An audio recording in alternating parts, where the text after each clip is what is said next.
ભરૂચમાં પડેલા ભારે વરસાદથી શહેરના નીચાણવાળા વિસ્તારોમાં પાણી ભરાયા છે। શહેરના મુખ્ય માર્ગો પર પાણી ભરાયા।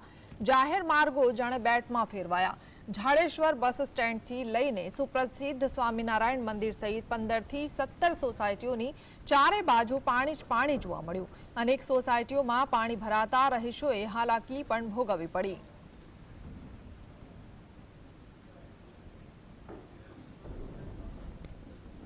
તંત્રની બેદરકારીને કારણે આજે મેઘદૂત ટાઉનશીપ એક સ્વિમિંગ પુલમાં પરિવર્તન પામી છે, જે અત્યારે નજરે દેખાઈ રહ્યું છે।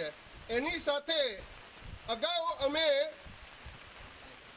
ચૂંટાયેલા પ્રતિનિધિઓને, સંસદ સભ્ય, ધારાસભ્ય, કલેક્ટરશ્રીને પણ રજૂઆત મૌખિકમાં કરેલી હતી, છતાં પણ જેનું કોઈ અત્યાર સુધીમાં નિરાકરણ આવ્યું નથી। તો ભરૂચથી સંવાદદાતા નિલેશ આપણી સાથે જોડાઈ ગયા છે। નિલેશ, અત્યારે ભારે વરસાદ ભરૂચમાં પણ જોવા મળી રહ્યો છે અને લોકો પણ નારાજ છે, કારણ કે પ્રી મોન્સૂનની કામગીરી ઠપ થતી જોવા મળી રહી છે। લોકોના ઘરોમાં પણ પાણી ઘૂસી ગયા છે। ખાસ કયા વિસ્તારોને અસર છે અને અત્યારે શું પરિસ્થિતિ? જણાવી દઉં કે ભરૂચમાં સવારના 6 થી અત્યાર સુધીમાં 7 ઇંચ જેટલો વરસાદ ખાબક્યો છે। તેના કારણે સોસાયટીઓ અને મુખ્ય માર્ગો સહિત નીચાણવાળા વિસ્તારોમાં ખૂબ જ પાણી ભરાય છે।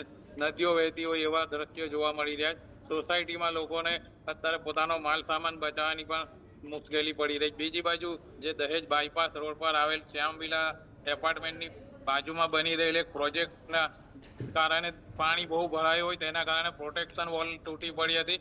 જે બાદ ધારાસભ્ય અને કલેક્ટર સહિતના અન્ય ટીમ ત્યાં પહોંચી હતી અને તે આ પાણી કાઢવા માટેની તાત્કાલિક તજવીજ હાથ ધરવામાં આવી છે। 5 જેટલા મોટા પંપો લગાવીને પાણી ખાલી કર્યા બાદ પ્રોટેક્શન વોલ તૂટવાથી જે એપાર્ટમેન્ટ છે એના ઉપર જે જોખમ સર્જાયું હોય તો તે અંગેની એક જોઈન્ટ કમિટી કરી રિપોર્ટ કરીને એને બચાવવા માટેની પ્રયાસ પણ હાથ ધરવામાં આવ્યા છે।